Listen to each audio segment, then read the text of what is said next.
सचिव उपाध्याय, उनसे जानेंगे कि क्या लगता है इस बार हरियाणा में क्या होने वाला है। देखिए, हरियाणा का जो चुनाव का बिगुल बच चुका है, इस बार हरियाणा की जनता चुनाव लड़ रही है।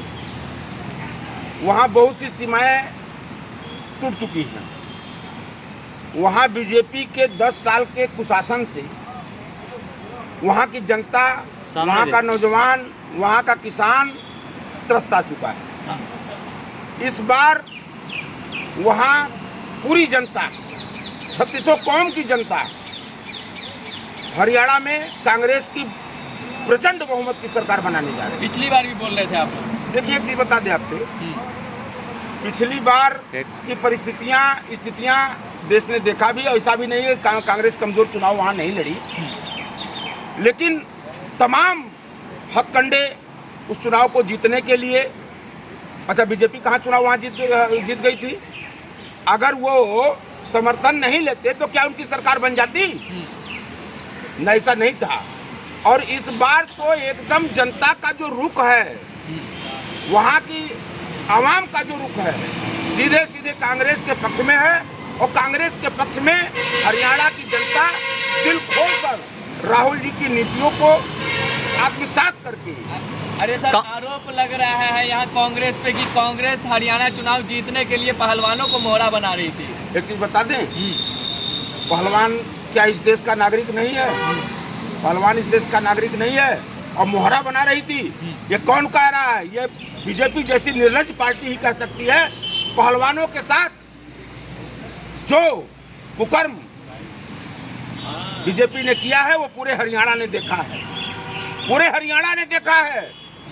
वहाँ की बेटी, जो पहलवान बेटी थी विनेश फोगाट, या वहाँ के जितने भी खिलाड़ी थे, उनके साथ शारीरिक मानसिक जो शोषण उन्होंने की, बीजेपी के लोगों ने किया, बीजेपी के सांसद ब्रजभूषण शरण सिंह ने किया। यह क्या छुपा है? जग जाहिर नहीं है? हरियाणा के लोग बेवकूफ हैं? हरियाणा के लोग नहीं देख रहे हैं कि हमारी बहन बेटियों के साथ जिस तरह से अमर्यादित टिप्पणी करके, उनके साथ मानसिक शोषण करके बीजेपी ने अपनी राजनीति की रोटी सेका है।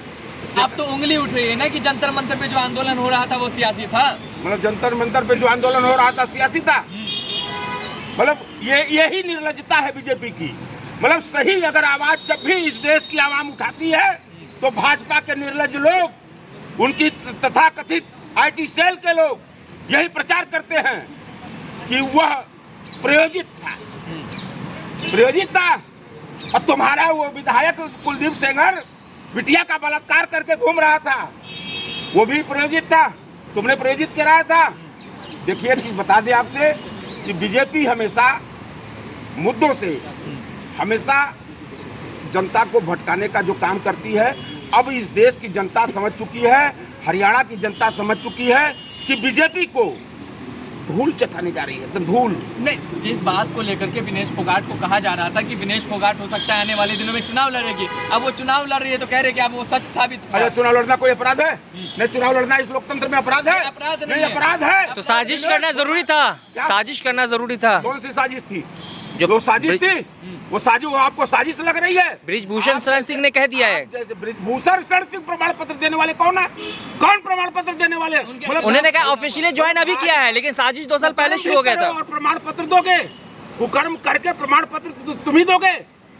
क्या निर्लजता है? ब्रिजभूषण कह रहा है कि आप जनता उनको दिखा देंगे। जनता तो दिखा देगी। ब्रिजभूषण शरण सिंह आ जाए हरियाणा में, आ जाए हरियाणा में, आ जाए प्रचार करने विनेश फोगाटे के खिलाफ। मैं कह रहा हूँ कि अगर हिम्मत है ब्रिजभूषण शरण सिंह तो विनेश फोगाट के खिलाफ तुम हरियाणा में उसके उसी के विधानसभा में तुम पहुंचकर प्रचार करके दिखला दो। आप कहेंगे कि चुनाव एकदम कह रहा हूँ कि ब्रिजभूषण शरण सिंह अगर वास्तव में अपने को कहते हैं ना कि जलवा था, जलवा रहेगा, जलवा बुलंद है मेरा, दबंगई मेरी रहेगी, आ जाओ, जनता तुमको हरियाणा की बताएगी। तो आप सचिव उपाध्याय चैलेंज दे रहे हैं कि आप चुनाव लड़ लीजिए जुलाना में आकर के।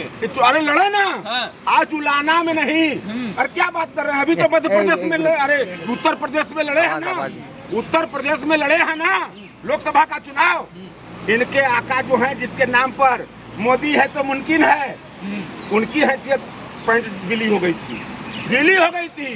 क्या बात करते हैं मतलब विनेश फोगाट के सामने कोई खड़ा नहीं हो सकता है, आप ये विनेश कह रहे हैं? फोगाट के खिलाफ अगर उन्होंने कहा है ना कि विनेश फोगाट चुनाव लड़ने के लिए षड्यंत्र किया था, तो ऐ ब्रिजभूषण शरण सिंह, अगर आप में दमखम है और इतने बड़े नेता आप हैं, आइए, निमंत्रण है आपको।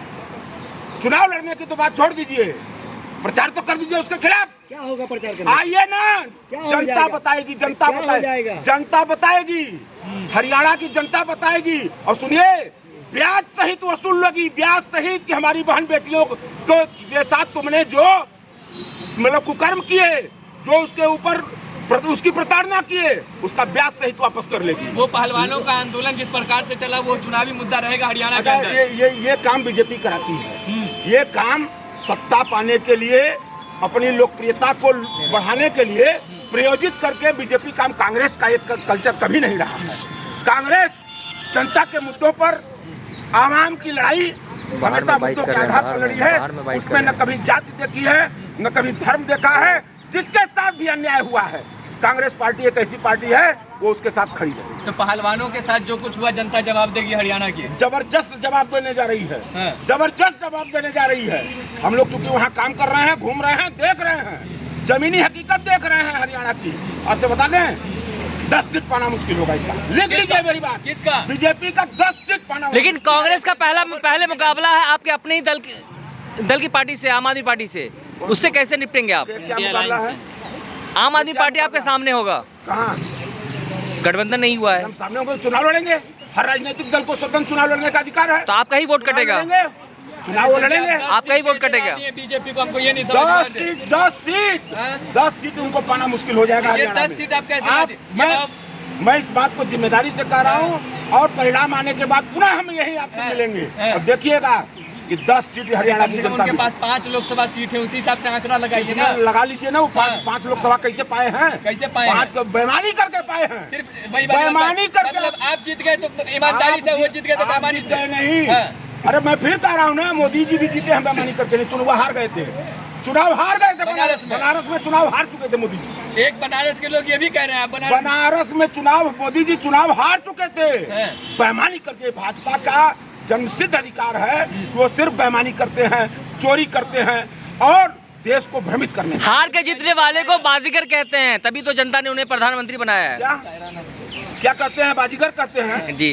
किस चीज के बाजीगर हैं हम बताते हैं। मोदी मैजिक काम नहीं, आएगा हरियाणा में। बाजीगर मोदी जी बाजीगर हैं, सही आपने कहा कि बाजीगर हैं। मोदी जी झूठ बोलने के बहुत बड़े बाजीगर हैं, बहुत बड़े झूठ बोलने के बाजीगर हैं। इतना ही नहीं, कान में रुई जब उनके दल का कोई भी नेता, उनके दल का कार्यकर्ता कुकर्म करता है, बलात्कार करता है, महिलाओं के साथ छेड़छाड़ करता है, मणिपुर जैसी घटना इसी देश में होती है, तो बाजीगर इसी बात के हैं कि कान में रुई डाल के चुप मार के मूक दर्शक बन के देखते रहते हैं। इसी बात की बाजीगरी करते हैं। यही बाजीगरी है।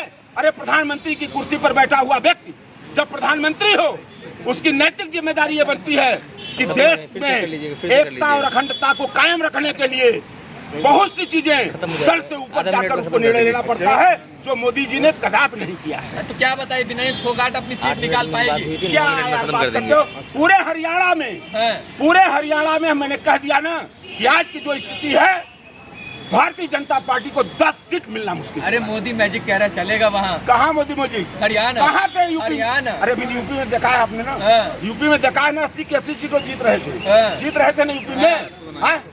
खुश हो गए।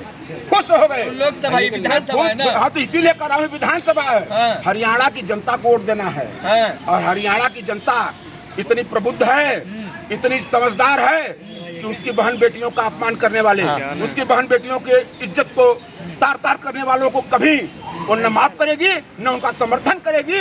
देख लीजिएगा इस चुनाव में बीजेपी को हरियाणा की जनता वहां से धूल चटाकर फेंकने का काम। चलिए, बहुत बहुत धन्यवाद।